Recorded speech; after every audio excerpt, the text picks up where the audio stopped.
Good morning, everyone, and thank you for your patience. We've had a few technical difficulties this morning with Steve Barker's Wi-Fi system due to the storm. So you have me solo at the moment. Excuse me. We're hoping that he'll be able to join us, and if he does, then that will be great. But it will cause, we've got quite a large group this morning, so it'll cause me some problems in being able to answer questions and also deliver the presentation. So hopefully, as we would normally do, any unresolved questions at the end of the session will be sent on to Steve and I, and we'll be able to respond to those separately. So let's kick in straight away with the webinar this morning. My name is Linda Waghorn. I'm an associate that works with Steve at Strictly Education and Better Governor, if you've joined us before on these sessions, you'll know that Steve and I usually co-present them, this morning he'll join us if he can, as I've said. So let's look at the aims of this session. So what we're going to look at is explore what the role of governance is in relation to pupil suspensions and exclusions. And the role is a little bit more of an operational role, and there are some very stringent legal responsibilities and duties that are possibly a little bit more detailed than some of the other duties that you've had in relation to other aspects of governance, in terms of getting it right, making sure the process is followed properly, because in cases where things go wrong and have not been followed, clearly there are some financial sanctions, and it is possible that the school can receive a fine of up to £4,000. So it's very important that we understand what our responsibilities are in relation to this as governing boards. We're going to then have a look at how this is impacted by the latest DfE guidance. So this was updated in May, and we're going to talk a little bit about what has changed about that, but also about the guidance itself and how it relates to the guidance that the DfE has also published on behaviour. And then lastly, we're going to consider how the governing bodies needs to act, what the role needs to be to ensure that we don't get those unfavourable outcomes, as I mentioned before, that can lead to financial sanctions. So let's look at what those key messages are in relation to the guidance itself. So there are some key roles for governance, and the things that the headlines, if we start with the headlines and we can move on to the detail, it is only the head teacher or an acting head teacher that can suspend, and I'll explain the difference between suspension and exclusion in a moment. It is only that individual with that senior leadership role in the school that can suspend or exclude a pupil. We need to understand as governors that there is a duty to ensure that for the first 5 days of any excluded pupil's absence from the school premises, there is a duty to arrange education. That duty is the governing body's duty, although obviously it is to ensure that rather than to deliver itself. The governing body also has to consider exclusions. This is usually done through a panel. We're going to talk in detail towards the end of the session about what that looks like. And also there are, and the guidance makes this quite clear, that there is an important role here for the clerk. So the clerk needs to not only know what their role is in terms of taking minutes, but also they need to understand what their role is in supporting the advice, guidance and legal compliance with the guidance that boards have to follow. The board needs to understand that there is an independent review panel that will look at the way that they have handled their responsibilities as a governing board and the hearing, and they will make a view about whether they think that has happened properly. And the governing body needs to monitor suspensions and exclusions. So all of this is about looking for patterns and then making sure that the school has acted in accordance with the legal requirements and is monitoring effectively. So there is a change here to the DfE guidance. Currently, any suspensions and permanent exclusions that are taking place in the summer term need to reference the September 2022 guidance. There has been new guidance published in May this year, but that only relates to any suspensions and exclusions after the 1st of September. So the current guidance, and this is in common with some of this terminology is in common with the guidance for September as well. Fixed terms exclusions. So if you have been a governor for some time and you're familiar with that term, a pupil has been excluded from the school premises for a fixed period of time. Now that term has now been replaced with the term suspension. So they've been suspended from attendance at school for a period of time. And the guidance that is issued around exclusions and suspensions is now to be viewed alongside, or companion piece is the way the DfE have termed this. It is a piece of it's a continuum from managing a pupil's behaviour at the first point that child enters school right the way through their school experience, and looking at patterns and looking at support and looking at education in order to ensure that that pupil is able to understand, learn and behave appropriately in school. Say a bit more about that in a moment. Although the guidance is no longer statutory, it is in its delivery, it talks about terminology must and should. And must, so if you must have regard to something, although it's not statutory, and we think about the role of the independent review panels, you must follow that guidance. So it's a sort of a strange one in a way that they are talking in it's non-statutory, but you must follow it. So thinking about then the guidance from September, so this is now, we look at the next slide, published. The 2023 version published in May. It's effective from September. As I've said, there are some minor changes to reflect some updates in legislation, and I'm going to talk a little bit about those as we move forward. Most of them are about making sure that those people who have the best interests of that pupil at heart are able to have a voice, be part of that conversation, and ensure that that pupil, that individual child, has support and that the full context of that child's experience is understood.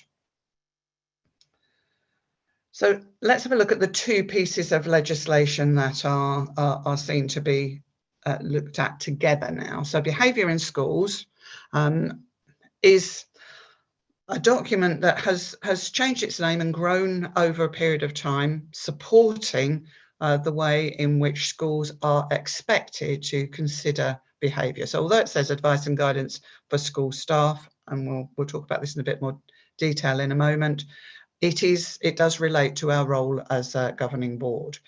It, as I say, starts with the behaviour in school, managing, educating, and then if all of that guidance has not been effective, the strategies that have been put in place in school have not managed that child's behaviour well enough that they are able to stay in school, either a suspension or that they are going to be excluded from the school for very serious reasons, then that is where that next document, suspensions and permanent exclusions, picks up from the strategies that the Behaviour in Schools has put in place.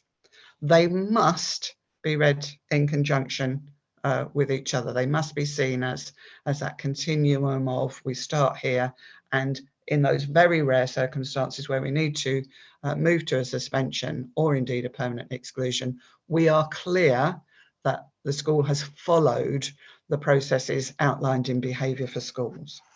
So let's have a look at the key points on behaviour. So as I said, governors are part of that audience. The advice is non-statutory, but contains those important words must and should, and therefore it makes it that you must follow that guidance. There are descriptions of acceptable forms of sanctions. There is a piece of work that sits alongside what the DfE is doing about attendance and behaviour, which is the rolling out of behaviour hubs. Some of you may be involved in some of that work. They're not in every area. The school where I'm chair, part of a small multi-academy trust, one of our schools is a behaviour hub, and there is a whole range of extra good practice being shared through that, including CPD for staff and programs, and the work of the behaviour hubs will in time find its way through into the guidance and the documents that are shared with schools for supporting this work on a daily basis with every school and every pupil. There is an expectation that governing boards, along with the school is collecting this information, that they monitor behaviour trends, they spot patterns of behaviour, and the emphasis throughout this guidance is on support and prevention from any behaviour becoming ingrained or getting worse. So this is a piece of guidance that if you're involved in this aspect of work on your governing body, there should be at least a few governors on your board that have a more detailed understanding of what this guidance looks like, both the behaviour and the suspensions and exclusion. Because if you are called to be part of a panel, this should be something that you are familiar with, because the timescales for setting up a panel, 15 days, doesn't give you the amount of time that you need to fully understand what the school should have done and has recorded and has done, and therefore how it impacts when you're reviewing the suspension of an individual pupil. So let's go back to that, thinking about what it is we need to do to ensure that happens in our school. So collectively, the partnership between a head teacher and a governing board needs to ensure that there are high standards of behaviour in school. This is talking about the behaviour culture of a school, that all pupils are expected to behave well, that there is a calm and safe and supportive environment for all learning, and that low level disruption that we know that some children, especially those entering school for the first time, that needs to be managed carefully and supported so all children can benefit from those expectations. We are expected not to have a no exclusion policy in school, because there are some occasions when using suspension and permanent exclusion appropriately is in the child's best interests to enable them to access the support and the continued part of education that they need. And so we need to understand the whole context and how that fits in. However, permanent exclusion is always the last resort. Using the behaviour guidance appropriately should mean that there is a very few number of children for whom a permanent exclusion will be the best course of action. So let's look at that as a road, if you like, a pathway. First of all, in the behaviour guidance and your own school policy, there will be set out in that policy sanctions for and the support for making sure pupils understand what the expectations of them are and what those sanctions are if they don't, if they aren't able to follow those expectations effectively. So it can range from anything to a verbal reminder or a reprimand about what those expectations are, often linked to your school values. I certainly hear that when I'm around school, both the encouragement and the support of, oh, you showed respect. Thank you very much. To don't forget, we need to show respect to our other pupils and our visitors. And then right the way through to being placed on report, where there will be an expectation, a record, if you like, of what those steps are, what that child is expected to do, and that what that support is in place to ensure that they are able to follow that. Suspension for a fixed period of time is the next step, and there are some quite stringent rules around what that needs to look like and how that needs to be managed. And then permanent exclusion in those rare occasions where that might be appropriate. So let's have a look at the key changes to the guidance in 2022. So whilst I said earlier that a head teacher is the only person who can exclude, suspend or exclude a pupil, the head teacher can also cancel an exclusion, and this gives an opportunity perhaps for that wider context to be explored, and providing that exclusion, that permanent exclusion has not been reviewed by a panel of governors, the head teacher can cancel that exclusion, rescind it, and the child is back in school. There is not a great deal of detail about what circumstances that might look like, but this opportunity has been provided for in the guidance, which suggests that there have been a number of schools where that in fact has more information has led to a head teacher being able to say, well, now I know the full circumstances, let's have the pupil back in school, let's put these steps in place, let's manage it appropriately, but the child is back in our school community. There's an important aspect of change here that if the pupil has a social worker, or if they are part of the virtual school community because they are a looked after child, then the pupil, the social worker and the virtual school head teacher must be notified when there are suspensions or an exclusion, because of course they have an interest and they have a deeper context about that particular child, which may be relevant. You can see how this links with that first bullet point. The local authority must be notified, irrespective of whether you're a maintained school or an academy, of all suspensions and exclusions, because they have some legal duties that they need to pick up as well. There is some guidance about what managing a child off-site, so that's a child that is excluded from your school site itself, but they may be picked up on an alternative part of education, and some multi-academy trusts provide this within their groups. Some alternative provisions exist, so there's guidance around that. And there's also some guidance for governing bodies on reviewing the data. Remember, I said this was about patterns, and the governing body as a whole, not just key individuals on the board, but as a whole, governing board should receive data, be able to ask appropriate questions about patterns and support that is in place, and understand what the pattern of behaviour, what the culture of behaviour looks like in their school, and whether all pupils are being managed appropriately. Again, this isn't about individual pupils, this is about a strategic responsibility, because we only look at individual circumstances within that panel itself. But there may be a little group of children who are already on a pathway of additional behaviour support. We need to understand what that looks like, if it is appropriately meeting their needs, without reviewing what that individual circumstances of those children are. So let's have a look at what the head teacher's role is here. As set out in the guidance, only the head teacher or the acting head teacher may suspend or exclude, as I've already said. Permanent exclusion should always be the very last resort. And if you are a panel member, this is what you're going to have to look at. So receiving that data and knowing what the policy is and what the pattern of behaviour in your school is really important that you understand that before you look at an individual pupil's route through that process.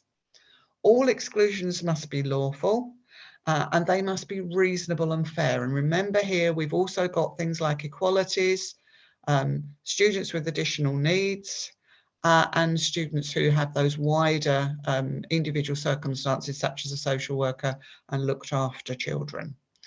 And this is based, when we're making our decisions, always based on that civil standard of proof. So more likely to have happened than not happened. That is a civil standard of proof. Suspensions and exclusions must always be for disciplinary reasons. They're about a child's behaviour, and that's why it's that continuum, and it's a very separate issue to a child not being considered appropriate for this mainstream setting. This is a whole different situation which around that child's additional needs, and this is not the appropriate route for that, even though behaviour may be part of the management process of the school appropriate meeting this child's needs. So this is not the route to say this child shouldn't be in our school, it's not the appropriate setting, therefore if we permanently exclude them, then they'll have to be put elsewhere. That is not appropriate, it must not happen. So there's a very useful graph in the panel in the guidance which looks at whether a panel is likely to be necessary. So it acts like a flow chart. You start off with the conditions of the exclusions and basically follow it through in the flow chart, and a panel is needed if the parents make representation. So the parents say, yes, I do want to have this looked at. I do want to have my voice heard. So that's what that representation is about, parent voice. And again, part of the guidance is also very strong about a pupil having a voice. And if a pupil is over 18, they may have their own individual voice.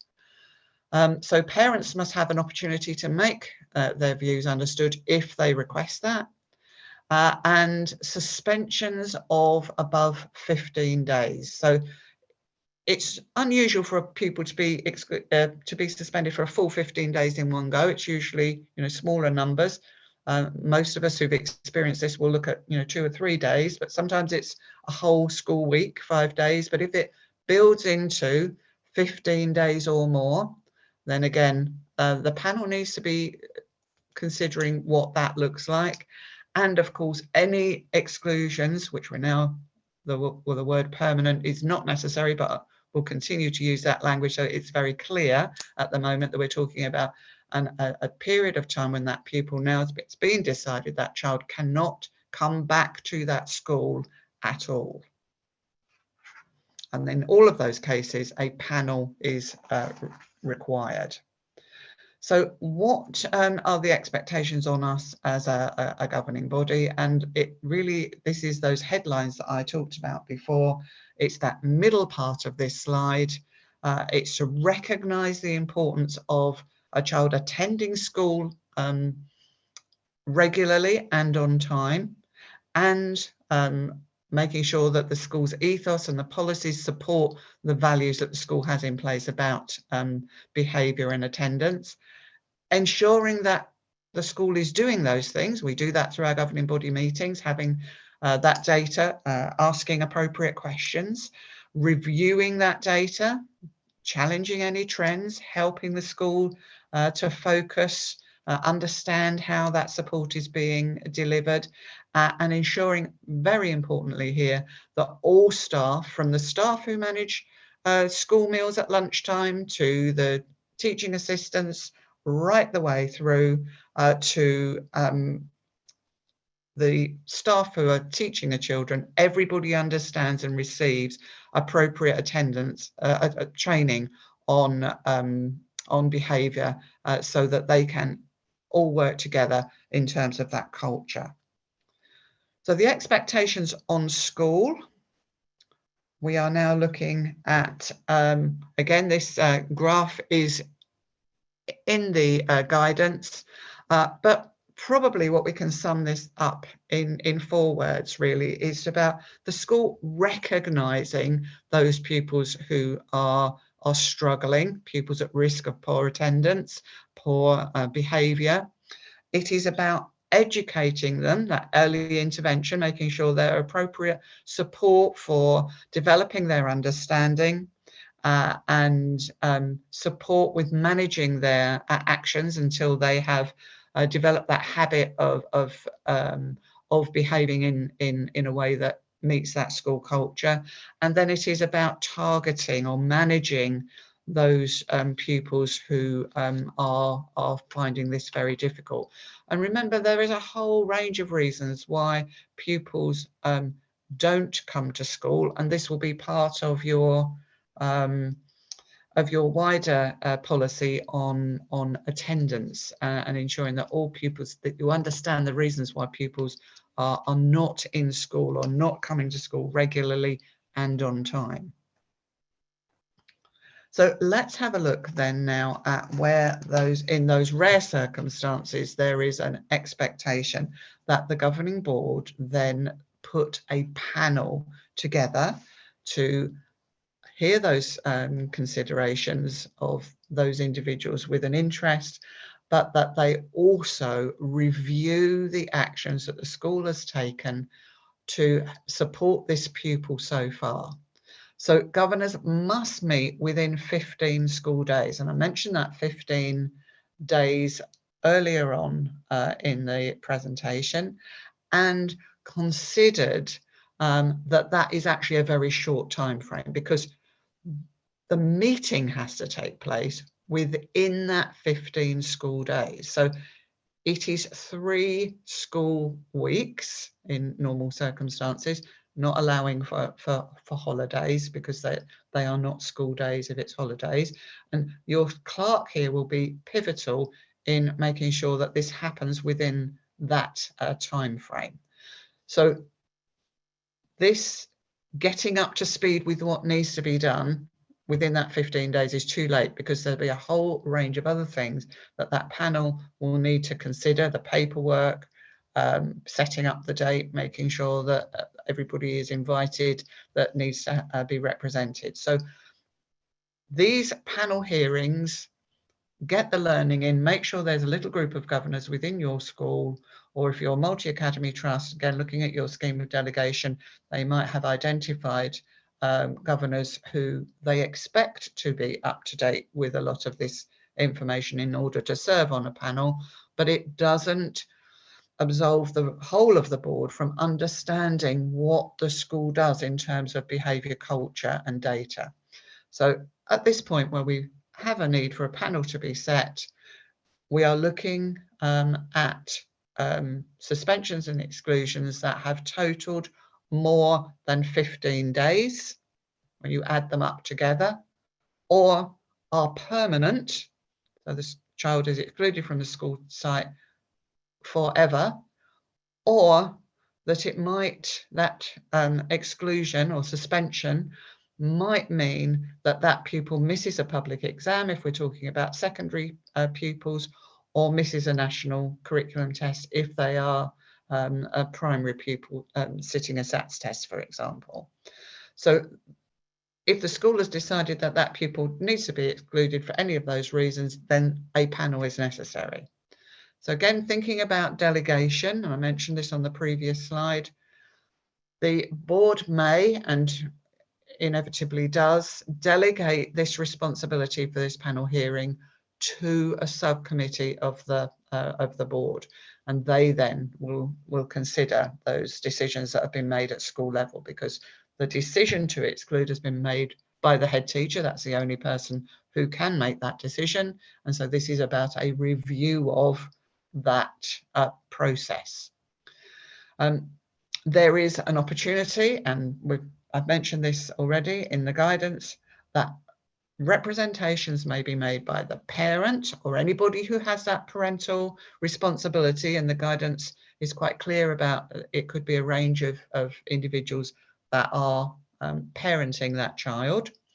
The pupil themselves, and often the older the child, the more likely they are to be included, their voice to be heard, but the guidance is very clear that the school must have taken opportunities to allow that pupil's voice to be heard when managing their behaviour at school level. So if we're thinking about that as a continuum, if the pupil has had their voice heard at school level, then it's only right and proper that the continuum is that this is the next stage of that management of their behaviour, and they may and should have a voice if they wish to be heard.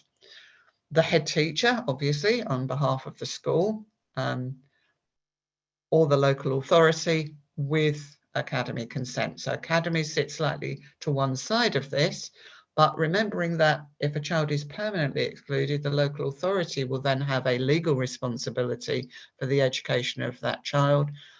Often, many academies will buy into a process which allows them to work with the local authority, and many local authority and MATs here will, in accordance with these stringent legal requirements, publish a set of model documents that will allow both the school in sending out letters and the governing board in responding to their panel responsibilities to ensure that using those model documents is in accordance with those legal expectations and that nothing gets missed. So there is usually a charge for these kind of services, but many schools still work with their local authorities and buy into this level of support where it's available.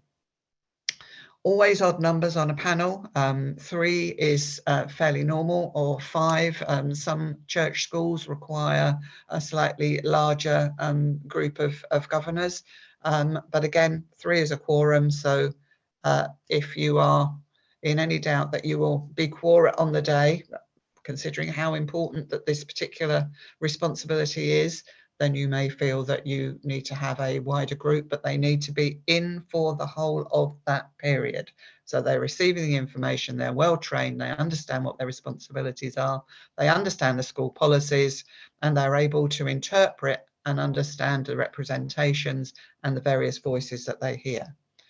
The panel must have a clerk, and the clerk must be experienced and must understand what these legal responsibilities are. Guidance is very clear there. If you buy into a clerking service, if it's not appropriate to have your governing board clerk because they're also a member of the school community and that's seen as a conflict of interest in any way, then you must make alternative arrangements to have that clerked, or you should have a clerk. You must have a clerk, but you should have a clerk that meets that criteria. I know that's quite a high expectation, but that should be your aspiration. And if you're thinking, maybe my clerk doesn't have that level of expertise at the moment, and I'm thinking my own clerk's quite new and she possibly doesn't, is there a training process in place that will allow that individual to become experienced over a period of time? Because again, most of us are not expecting to have a panel hearing in the next few weeks.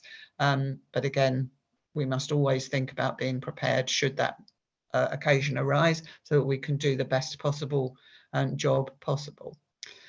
Looking here at the governor's role, it is to review the head's decision. Remember that slide earlier talking about reasonable meeting that civil test of more likely to have happened than not happened. So we're looking here about reviewing and therefore having enough information in the pack of documents that comes to us that we can do an effective job with that, giving ourselves enough time to read that in advance of the meeting and to be able to listen carefully to those different representations. So thinking then about going into this meeting, there is an agenda that usually conforms to this expectation. Again, linked to the guidance, the school presents their case first. They are the ones, the school is the body that head teacher has suspended or excluded this child. So they present their case first. Why did they do that? What was the circumstances behind that? And then the parent and pupil or pupil present their case. So this is how we see it. This is those areas that we would like you to understand as a board. And then if you have, particularly if it's a permanent exclusion and the local authority is actually attending the meeting, they make representations. Academies don't have that access to the local authority presence, but the local authority, I think it's important to understand, will not tell you what to do as a panel. They will tell you what other schools might have done in response to similar situations. We're talking about patterns again. And they will help you, therefore, to understand whether decision to exclude or suspend was reasonable based on that information that the local authority representation is saying. Because they're saying in other circumstances where something similar has happened, this seems to have been the pattern that has been in place. After each presentation, the other party has an opportunity to raise questions, and the governors may ask their own questions to clarify their understanding of the situation. And each party sums up, the parents do that last. So that is the format of the agenda. From September, there will be the opportunity there for the social workers and the virtual school heads to be included in those representations. So all hearings must be fair. They must be in accordance with that law and guidance, which is so important that you have read and understand it, and importantly, know that that is being the lived experience in your school. Everyone should have a chance to put their case. It should be a conversation. It is the chair's responsibility to ensure that all of these things work smoothly and to manage what is a very obviously emotionally charged situation. And we're expecting people to behave in a respectful way and not directly challenge or accuse the other party's case. So careful chairing, choosing the right chair here, very important.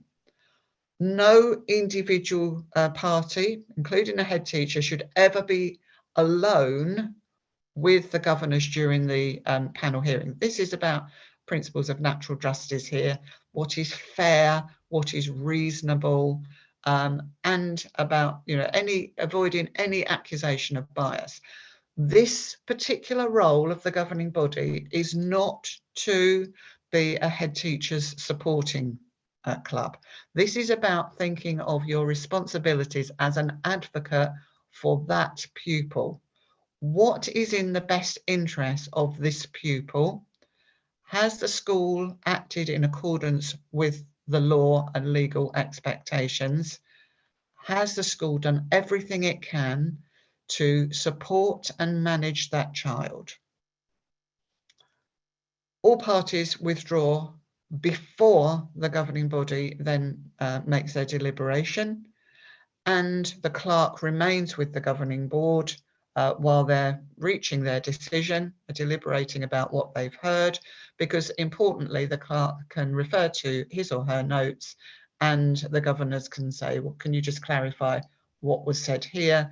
And then the board can make a decision, and it's very helpful at that stage if that is worded with the clerk to ensure that the understanding of why you have reached a decision in a certain way can then be made very clear at that stage and can be extracted from the notes and included in the letter that goes to the parents and the child as a result of this panel hearing. Note should be taken of the meeting, and they're the record of evidence that the governing body has considered. This is why clerking is so very important. If this process is challenged and goes to an independent review panel, these the notes of this meeting should be clear enough to demonstrate that reasonableness and that the governing board listened to, heard, accepted, understood, challenged all of the parties' cases and made within the law, made a reasonable decision based on what they heard. So those notes, it's very important that those notes show that process. And again, we're very clear here that it should show that challenge, because we don't want this to look like, well, we're the board that does what the head teacher tell us we should do. This advocacy role on the behalf of the pupil is fundamentally important here. So clarifying here, it is to review the head's decision, and a decision to exclude permanently should only be taken where, and again, this is knowing your school's policy, what it says, what are the sanctions that are likely to lead to permanent exclusion. And again, the guidance has, it's not exclusive in terms of the list of things that could possibly lead to a permanent exclusion, but it does give some guidance about the sorts of breaches that could lead to permanent exclusion. So making sure that you understand that that was in your policy, given the documents that you've looked at, you're clear that it's more likely than not that that serious breach took place, and there is a pattern that shows that the school did everything they could to avoid it coming to that stage. And importantly, if allowing that pupil to remain in school would seriously harm the education of other pupils or the safety and welfare of pupils or teachers. And sadly, there are some cases where some quite serious incidents happen in school that are, and frankly, some of them have hit the news, and you can probably remember those, where if that child were to remain in school, you couldn't guarantee the safety and education of those pupils in the following days or months. And it should always be as a last resort. So let's look at that test now, this standard of proof. I mentioned much earlier the civil standard, and this means that on the balance of probabilities, it's more likely than not that a fact is true.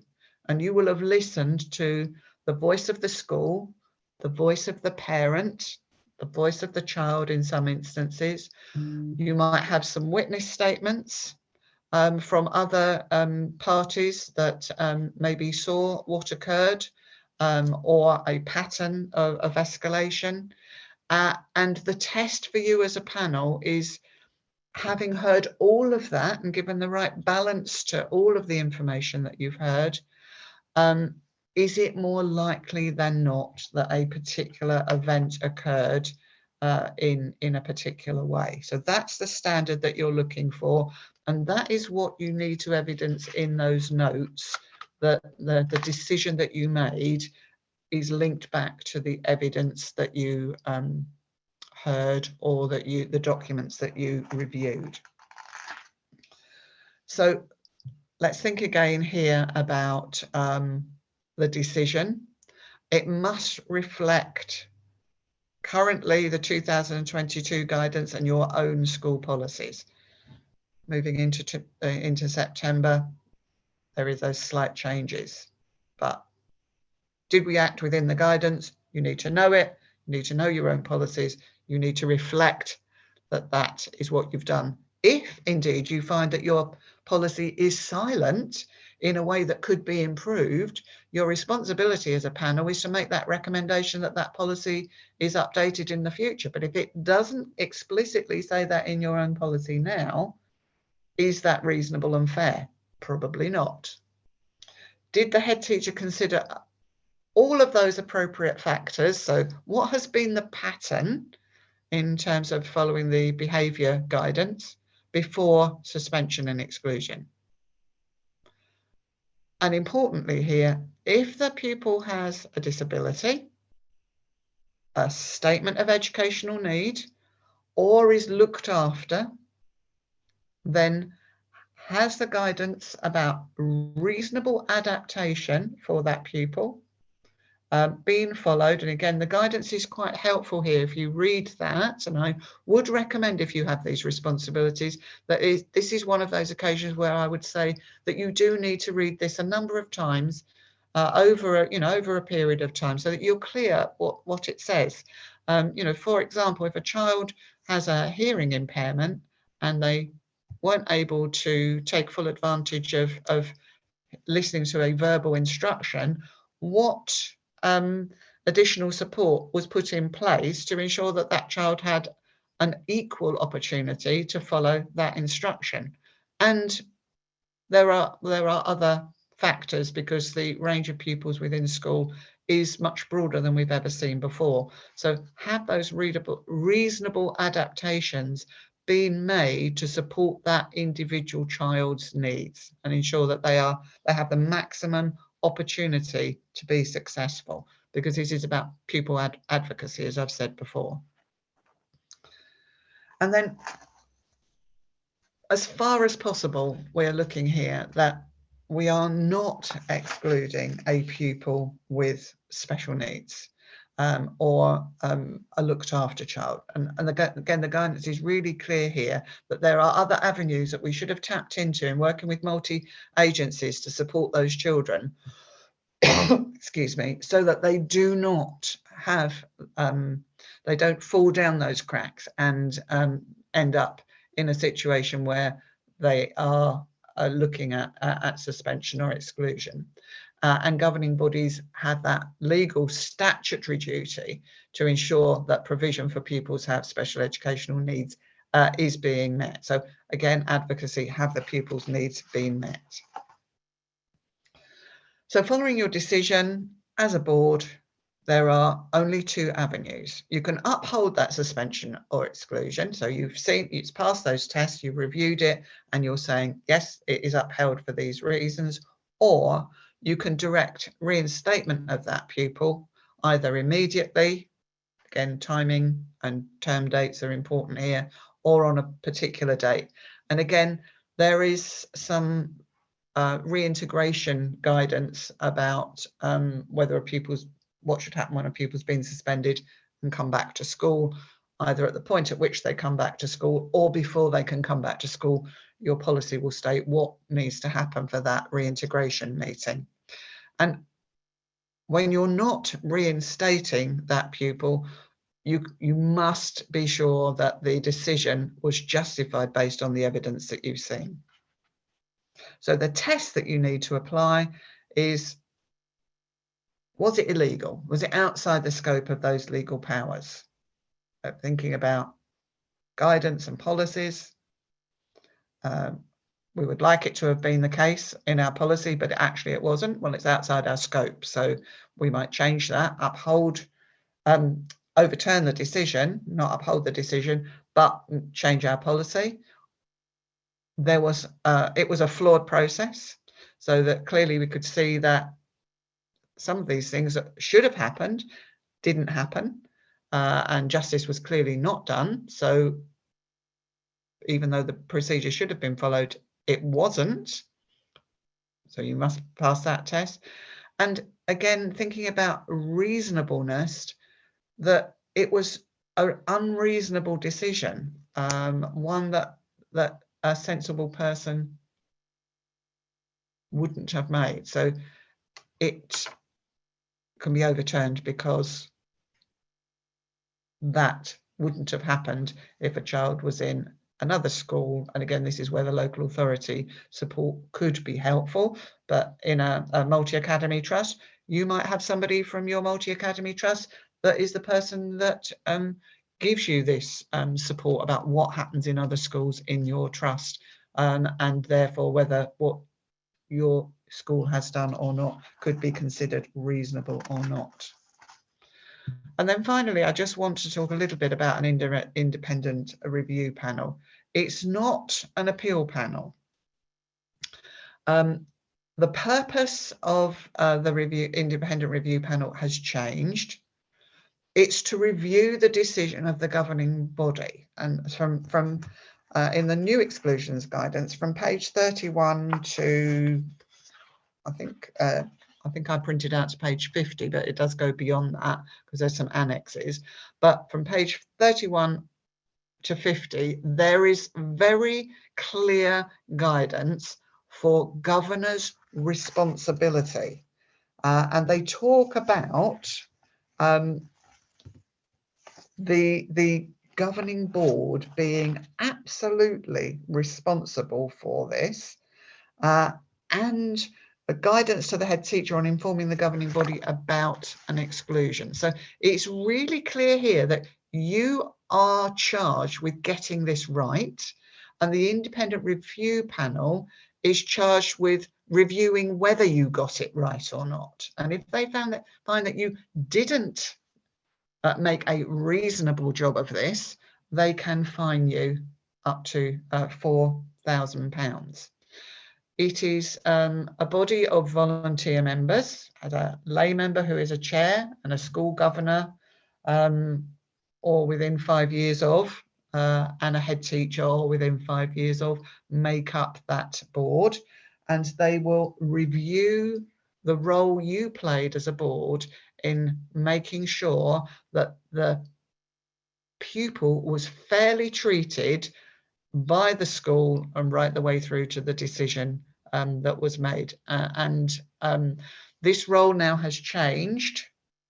It is not the role to reinstate, but we are seeing more and more of these independent review panels reviewing and finding governing boards lacking.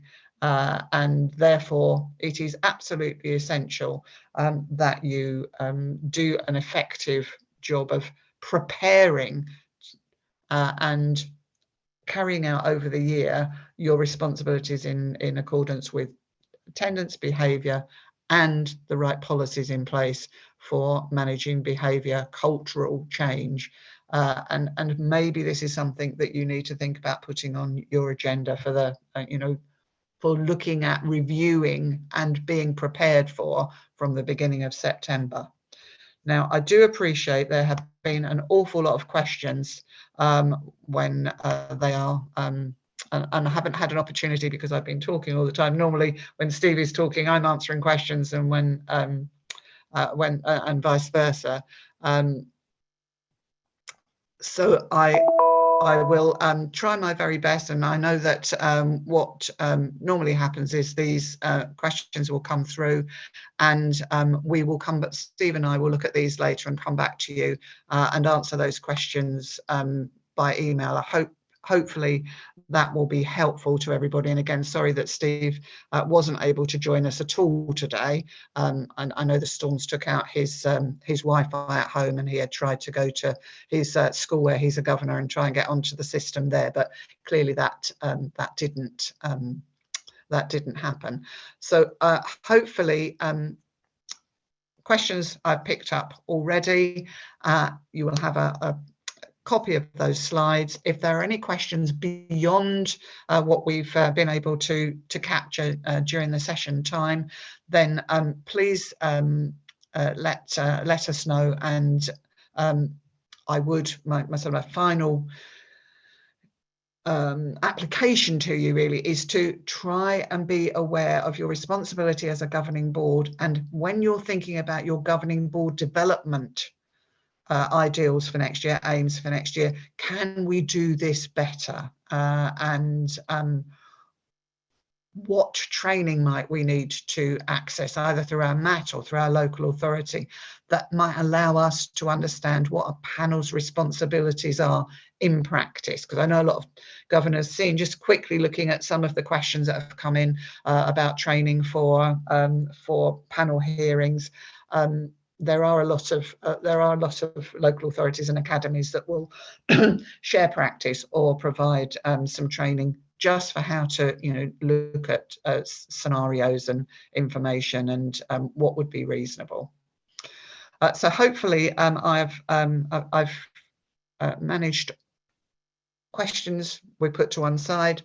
You've got the information there about where you can find the guidance. I do think that is reading that you need to have a small group of your board members trained for. And I look forward to seeing you. This is our last one of this academic year, but Steve and I will be back for a programme in the autumn term with you. And we are seeing the summer term coming to an end now, and I just wish you all a very happy and relaxing summer holidays and good governance in 2023. Thank you very much. Bye-bye.